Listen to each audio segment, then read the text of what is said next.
ويا مساء الفل يا شباب، ازيكم عاملين ايه؟ منورين صفحه المكتبه او قناه المكتبه. معاكم محمد في انبوكسنج للساعه الهواوي واتش فيت اللون الاسود. المره دي كنا عملنا انبوكسنج للون الابيض، لكن انا حبيت اللون الاسود اكتر، فانا قلت هجرب اللون الاسود. فده اللون الاسود زي ما انت شايف كده، العلبه المعتاده.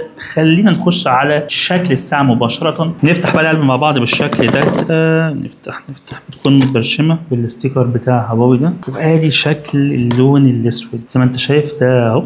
نشيل بقى اللزقه دي كده يا معلم، ونشيل اللزقه اللي تحت دي برضه اللي بتحمي الساعه من تحت. وادي استعراض للساعه بالاستراب الاسود والبادي الاسود. طبعا عندك بقى القطعه دي، انا لابس هنا الفيت 3، وده الفرق في الديزاين ما بين الفيت 3 والفيت 4. عندك البروز دوت، وعندك حجم الشاشه اكبر، عندك السمك اصغر، عندك الحجم الوزن اقل، تفاصيل كتيره جدا. طبعا من هواوي. الاستراب برضه في اللوك بتاع الاستراب، وده شكل الساعة. الظهر زي ما انت شايف بالشكل ده كده. طبعا بتشحن برضو وايرلس.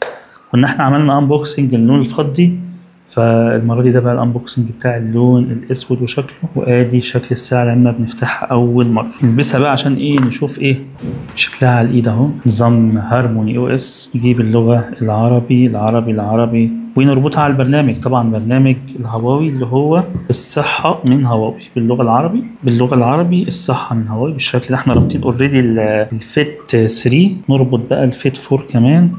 شكرا اعلانات، شكرا. بنسكان بقى الكيو ار بالشكل ده كده عشان يقرأ الساعة، وهو بدأ يقرأ اهو زي ما انت شايف بقى بالشكل ده كده. وموافق. اول خطوة عندنا الموبايل بيطلب مننا ان احنا الساعة بتطلب مننا ان احنا نوافق على اقتران الموبايل. بنوافق، وبنوافق على الاقتران اللي جاي برضو على البلوتوث الخاص بالمكالمات، وهو اهو جاري الاقتران. بنوافق طبعا على الوصول لجهات الاتصال، بنوافق على التراخيص بتاعة الاتصال. وبكده هيكون الساعة عملت اقتران، وبنديها بقى كل الصلاحيات اللي هي محتاجاها، بنوافق عليها وتمام. الساعة اشتغلت، وادي الساعة اهو. دي شوية تعليمات خاصة باستخدام الساعة، وادي الساعة اشتغلت. تحفة طبعا فنية.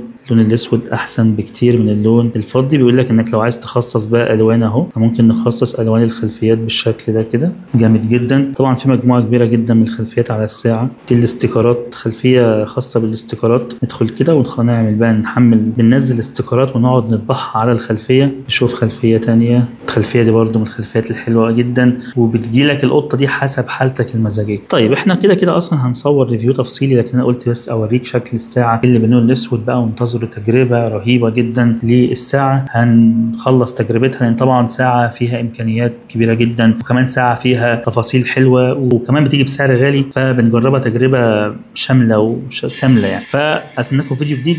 السلام.